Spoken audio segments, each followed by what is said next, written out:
Hi masters. Hi friends. ముందుగా అందరికీ నా యొక్క హృదయపూర్వక నమస్కారాలు తెలియజేస్తున్నాను.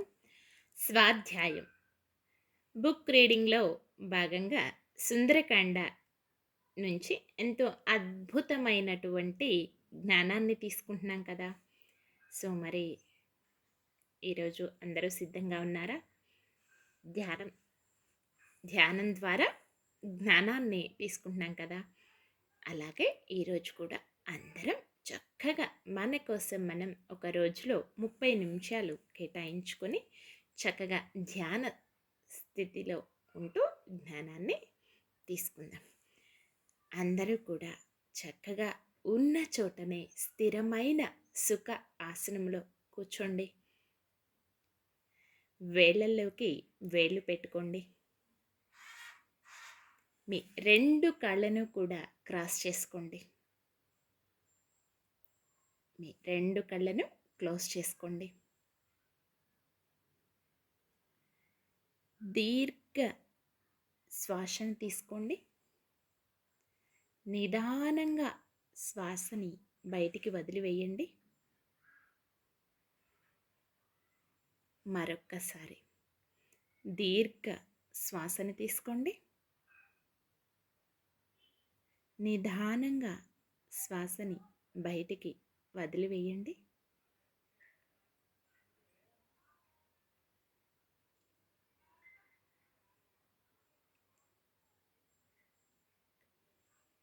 ఇంకొక్కసారి దీర్ఘ శ్వాసని తీసుకోండి.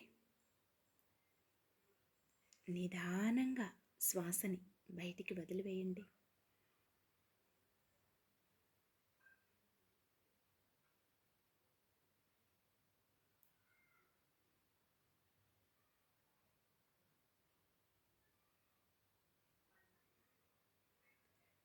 ప్రశాంతమైన మనస్సుతో, ఏకాగ్రతతో, ఎరుకతో సహజంగా జరిగేటటువంటి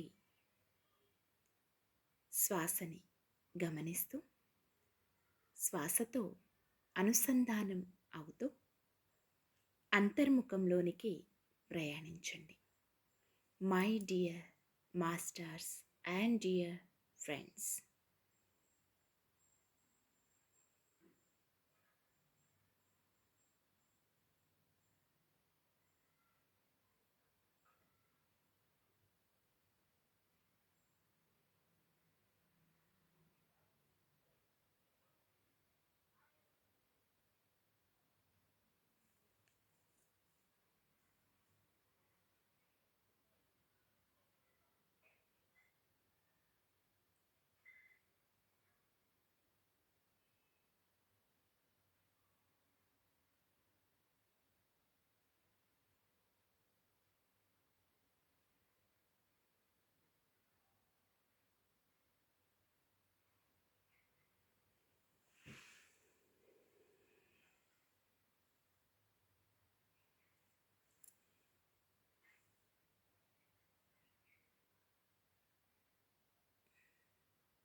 my dear masters and dear friends, ఎవరు కూడా ధ్యాన స్థితి నుంచి బయటికి రాకండి. చక్కగా ధ్యానంలో ఉంటూ ఈ జ్ఞానాన్ని తీసుకోవాల్సిందిగా మనస్ఫూర్తిగా కోరుకుంటూ సెక్షన్ స్టార్ట్ చేస్తున్నాను. ఓం అహం ఆంజనేయాయ నమః. 89వ సర్గము. వాయుపుత్రుడు సవిస్తరముగా చెప్పి మరలా ఇలా అన్నాడు. రాము కార్యము సఫలమయ్యింది. సుగ్రీవ సంభ్రమము పిలిచింది. సీతమ్మ పాతివ్రత్యము చూచి నా హృదయము పరవశత్వమందింది. రాక్షస రాజు రావణుడు మహాతపస్వి, తపోశక్తి గల అతడు కోపిస్తే లోకాలనే కాల్చగలడు. అంతటి వాడగుట్ట చేతనే సీతమ్మను స్పృశించగా వాని దేహము దహింపబడలేదు. చేతితో అగ్నిని ముట్టిన దహించును, కానీ సీతమ్మ స్పర్శముల్లో కాలాను కాల్చును. జంబవంతాది మహాప్రముఖుల అనుమతితో గతించిన కార్యము మీకు నే విధించిన తరువాత భృత్య విజయము స్వామి విజయము కదా. లంకకు జని సీతమ్మను తీసుకొని వచ్చి ఆమెను తోడ్కొని రామ లక్ష్మణులను దర్శించుట మంచిదని నాకు తోచింది. నేనొక్కడినే రాక్షసులందరితో నున్న లంకనంతా జయించి మహాబలుడకు రావణుని ముట్టబెట్టగలుగుతాను. వీరులు, మహాబలులు, ధీమంతులు, శస్త్రస్త్ర ప్రయోగశీలురు, శూరులు అగు మీరు నేను జయించుట ఒక లెక్క. యుద్ధమున నేను సేనను, పుత్రులను, సోదరులతో సహా రావణుని వధించగలను. యుద్ధమున నాపై ఇంద్రజిత్తు వేసిన బ్రహ్మ, ఇంద్ర, రౌద్ర, వాయవ్య, వరుణ, వారుణ మొదలైన తేరీ చూడరాని మహా అస్త్రాలను నిష్ఫలాలుగా చేసి రాక్షసులందరినీ చంపుతాను. నిరంతరాయముగా యుద్ధమున నేను కురియించు రాళ్ల వర్షము దేవతల్ని నా చంపును. రాక్షసులను చంపవా? సాగరము మేర మీరుగాక, మందారము చాలనా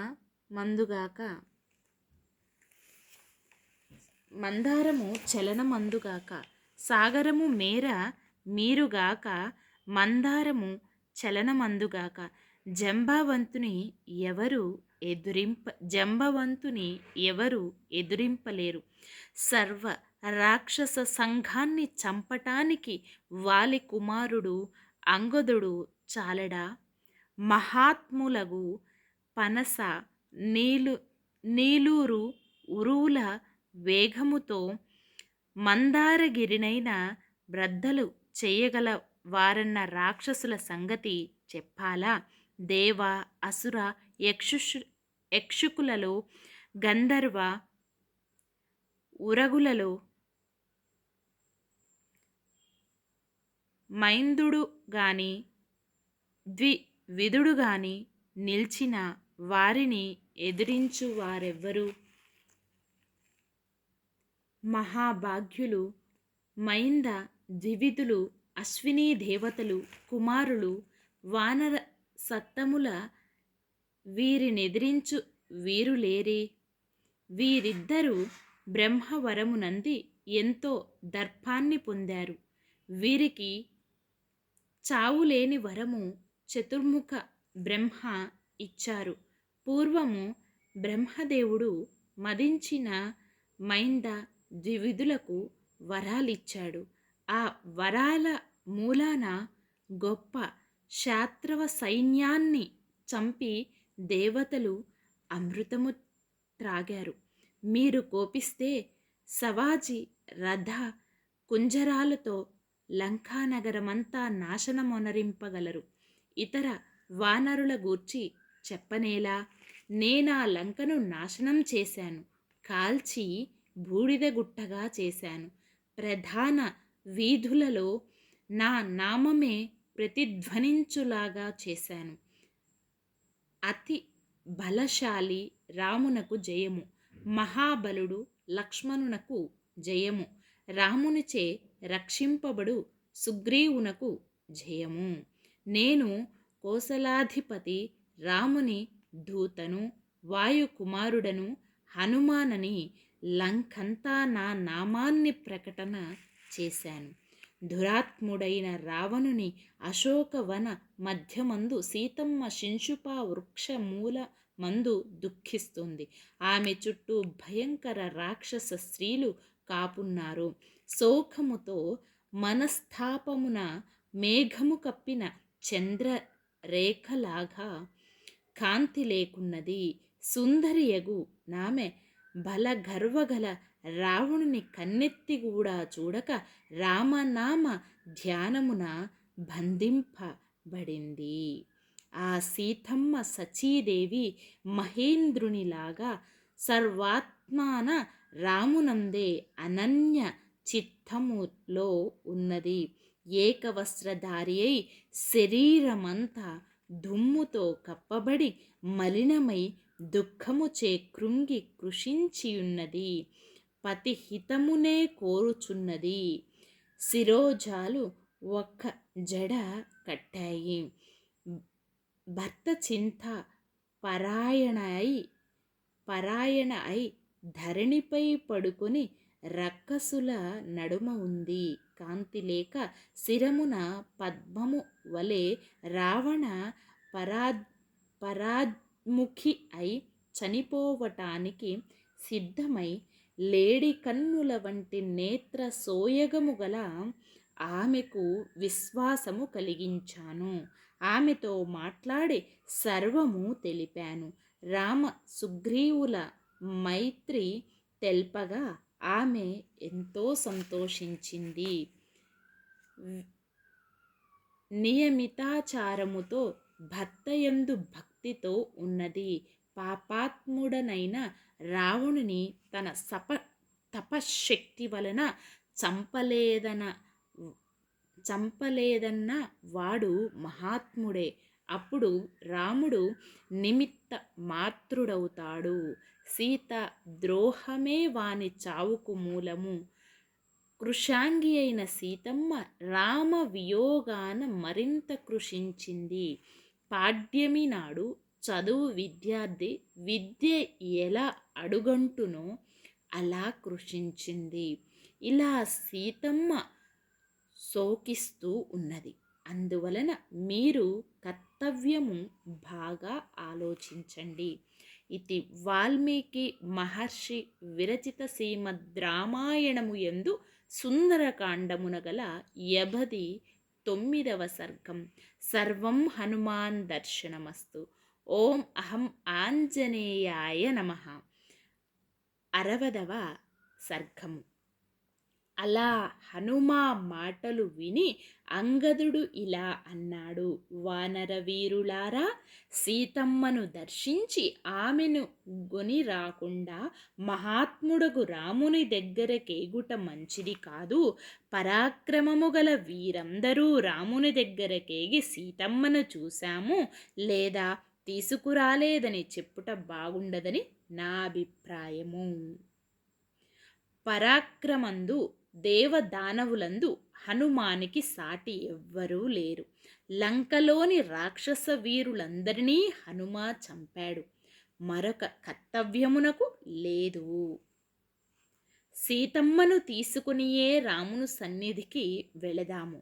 కర్తవ్యాన్ని బాగా తెలిసిన వానర సత్తముడైన జంబవంతుడు అర్థవంతమగు మాటలతో ఆనందముగా అంగదునతో ఇట్లన్నాడు: ఓ రాజకుమారా, నీ మాటలు లెస్సైనవి, యుక్తములు అయిన మనము రామాజ్ఞను పాటించాలి, స్వతంత్రుల మవ్వరాదు, అలా కార్యసిద్ధికి అందరూ ఆలోచించండి అన్నాడు.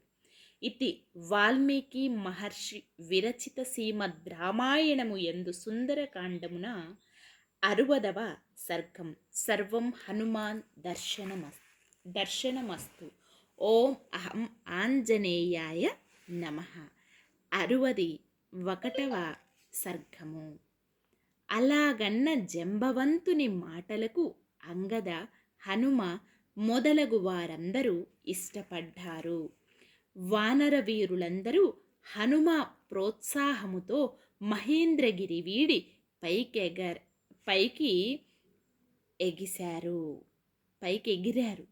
మేరు మందార పర్వతాల వంటి మహాబలము కలవాడు మద గజాల్లాంటి శరీరాలతో గగనాన్నంతా కప్పినట్లు పైకి ఎగిరారు. ఆత్మావంతుడు, భూతాల చేత పూజితుడు, మహాబలము కలవాడు, వేగము గల రెప్పలార్పక అందరూ హనుమాన్నే చూడగా చూపుల మీద హనుమానుంచి తీసుకుపోతున్నట్లున్నారు. రాము కార్య విజయమున పరవశము నందగోరి ఇలా రామకార్య సాధన వలన అందరూ వానరుల కంటే అధికులయ్యారు. రామప్రియ సీతమ్మ వార్తను తెలుప తొందరపడుతూ యుద్ధాన్ని కోరి రామునకు ఉపకారము చెయ్యాలని నిశ్చయముతో గగనానికి ఎగిరిపోతూ అనేక వృక్షాలు తీగలతో నందనవనములాగున్న ఒక వనానికి వెళ్ళారు. అది సుగ్రీవుని ఆజ్ఞ చేత రక్షింపబడుతుంది.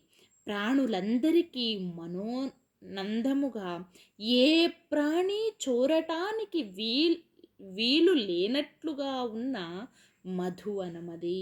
మహాత్ముడైన సుగ్రీవుని మేనమామ, పరామ్రము కలవాడు, దత్తిముఖుడు దాని రక్షకుడు. వానరులు ఆ వనమునకు వెళ్ళి వానర రాజైన సుగ్రీవుని మానస ఆనందాన్నిచ్చే దాని యందు ఉత్కటేచ్ఛ కలవారైనారు.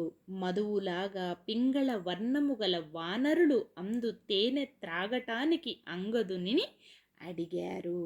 అంగదుడు జంబవంతుల వృద్ధుల అనుమతితో వానరులకు అనుమతిచ్చాడు. అంగదుని అనుమతితో వానరులు పరమానందమంది నృత్యము చేశారు.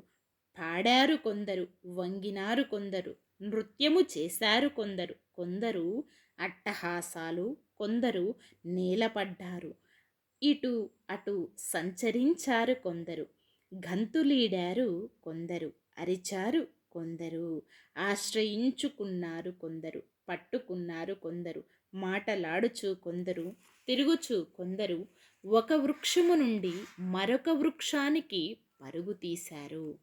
చెట్టు చివర నుండి క్రిందకు గంతారు.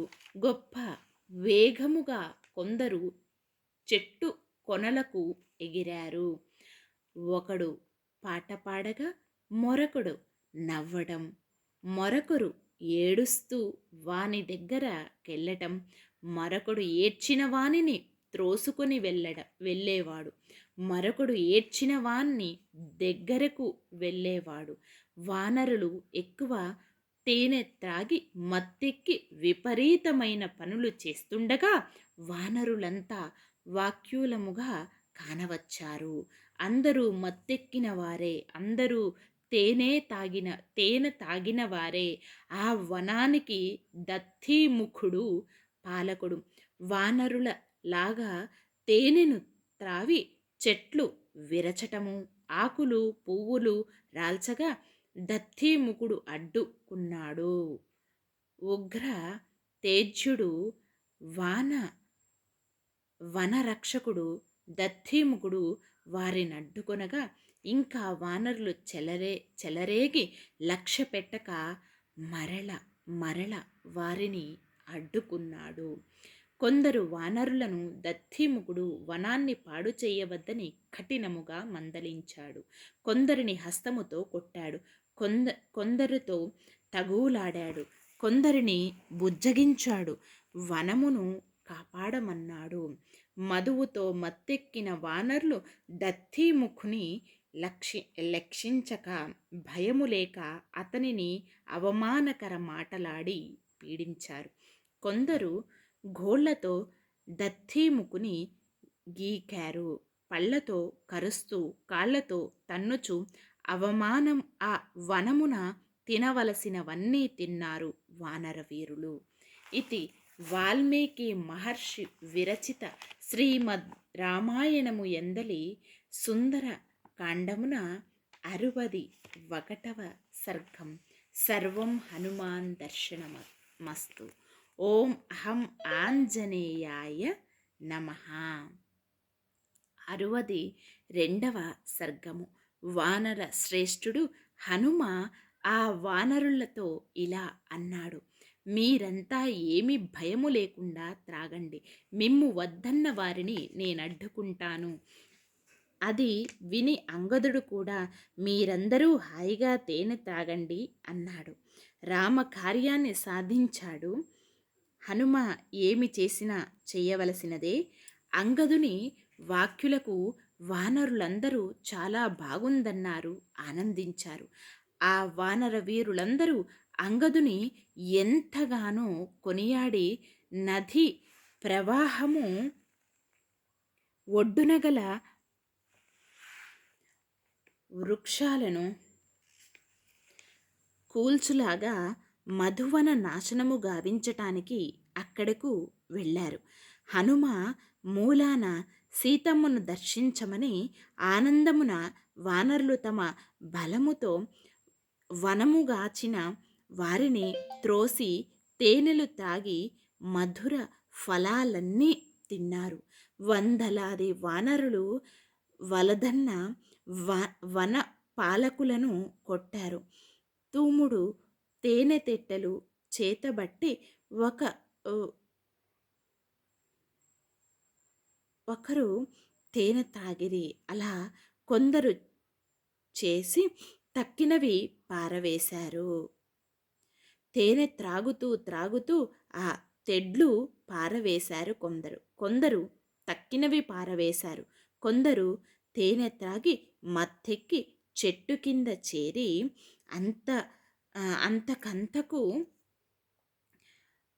మత్తు తలకెక్కగా ఆకులు పరచి వాటిపై పడుకున్నారు. మరికొందరు తేనె త్రాగి మత్తెక్కిన ఉత్సాహముతో కొట్టుకుని కింద పడిరి. మద్యము త్రాగిన మత్తెక్కిన వానరులు కొందరు సింహనాదాలు గావించారు. మరికొందరు పక్షి కూతలు కూశారు. మరికొందరు నేలపై నిద్రపోయారు. ఆ సందర్భము పనులు చేసి కొందరు వాటిని నవ్వినవారు కొందరు, మరికొందరు చెయ్యరాని పనులు చేశారు. గ్రామ్య పనులు కొందరు చేయగా కొందరు చెప్పి కొనసాగిరి. మధువన పాలకులు మహాబలముగల ఆ వానరుల పనులకు భయపడి పారిపోయారు. ఆ వనపాలకులను వానరులు పట్టుకుని లాగి అపాన ద్వారాన్ని చూపింపగా వారేడుస్తూ దత్తీముఖునికి చెప్పారు. హనుమ ఇష్టమున వానరులు వనాన్ని నాశనం చేశారు. మాకు ఆ పానద్వారము చూపించారు అని వారు తెలుపగా దత్తీముఖుడు కోపముతో ఆ వానర భృత్యులను ఓదార్చాడు. అందరినీ వారించి మీరు బాధపడకండి అని చెప్పారు. దత్తీముఖుడు మీరు రండి, ఆ తేనెలు త్రాగిన వారిని అడ్డుపడదామని అన్నారు. అందరూ కలిసి మధువనములోనికి వెళ్ళారు. దత్తీముఖుడు ఒక వృక్షాన్ని పీకి చేత ధరించి వానర వీరుల మధ్యకు వెళ్ళగా అతని వెనుక ఆ భృత్యులు వెళ్ళారు. వారు వృక్షాలు, శిలలు, పర్వతాలను పట్టుకొని ఆ వానర వీరులు ఉన్న దగ్గరకు వెళ్ళారు. వనపాలకులు తన యజమాని చెప్పిన విధముగా మద్ది, తాడి, చెట్లు, శిలలు ఆయుధాలుగా చేసి పరిగెత్తారు. వీరులగు వేలాది వనపాలకులు చెట్ల మీద, నేల మీద బలముతోనున్న వారిపై నెదిరించారు. దత్తిముఖుడు కోపించుటగాంచి దాది హనుమదాది వీరులు అతని మీదకు వచ్చారు. అంగదుడు కోపమున మహాభుజుడు మహాబలుడు వృక్షమును పట్టుకుని వచ్చిన దత్తిముఖుని హస్తాలతో కొట్టాడు. అతని నేలపై పడేసి భుజాలతో కొట్టాడు. అప్పుడు వీరుడగు దత్తిముఖుడు హస్తాలు, ఉరువులు, మోపులు నొప్పి పట్టగా మూర్ఛనందాడు. దత్తిముఖుడు కొంత వడికి తెప్పరిల్లి తేనె త్రావి మత్తులో స్పృహలు లేని వానరులను కర్రలతో పారద్రోలాడు.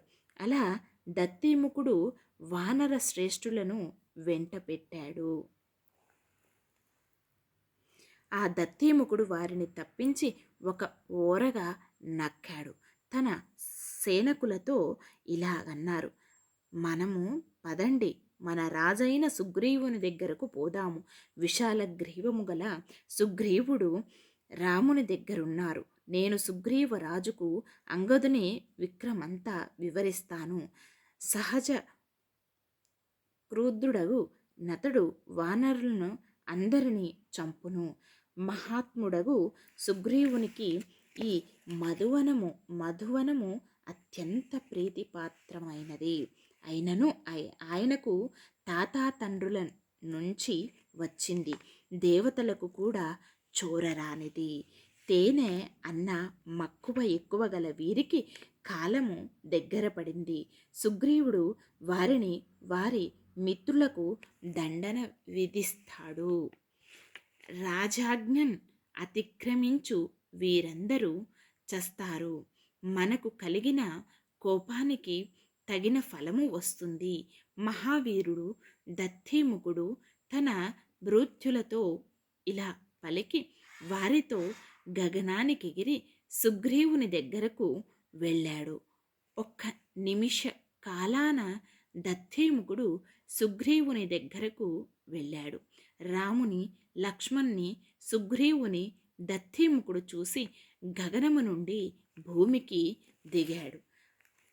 వన పాలరులకు అధికుడు విక్రమము గల దత్తిముఖుడు అలా భృత్యులతో కూర్చున్న సుగ్రీవుని దగ్గర భూమికి దిగి దీనమైన మోముతో తలవంచి అతని పాదాలు పట్టి నమస్కరించాడు.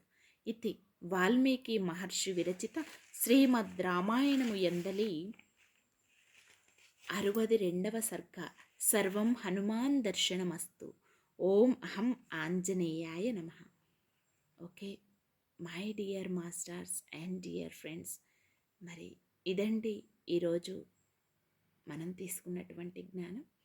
మరి సెక్షన్ క్లోజ్ చేసుకునే ముందు ఇప్పటి వరకు మనం విన్నటువంటి జ్ఞానాన్ని మనలో సంపూర్ణంగా నింపుకోవటం కోసం ఆఖరి క్షణం ధ్యానం.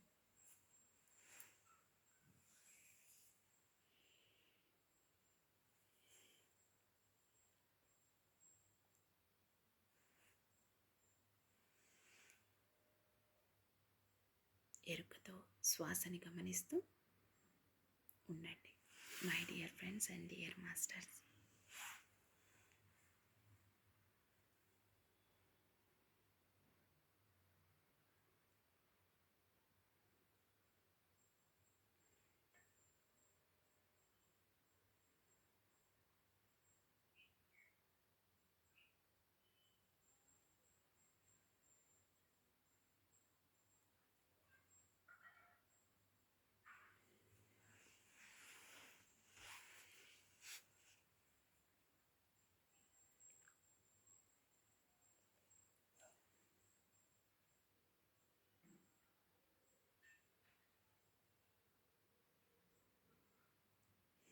Okay my dear friends and dear masters, ధ్యానం కంటిన్యూ చేసేవాళ్ళు చేయండి. మిగిలిన వాళ్ళందరూ కూడా నిదానంగా సహజ స్థితికి వస్తూ మీ 2 చేతులను విడదీస్తూ మీ కంటి మీద పెట్టుకోండి. 5, 4, 3, 2, 1, 0. మీ 2 చేతులు మీ కంటి మీద పెట్టుకొని నిదానంగా మీ 2 చేతులు మీ కంటికి ఎదురుగా పెట్టుకొని నిదానంగా కళ్ళని ఓపెన్ చేయండి. Thank you, thank you, thank you. ఇంత అద్భుతమైనటువంటి జ్ఞానాన్ని తీసుకోవడానికి సహకరించిన అందరికీ అన్నింటికీ నా యొక్క హృదయపూర్వక కృతజ్ఞతలు తెలియజేస్తున్నాను. Thank you everyone, love you everyone, thank you to all, love you to all. Thank you, thank you, thank you. సర్వేజన సుఖినో భవంతు. మరొక సెక్షన్లో మళ్ళీ కలుసుకుందాం.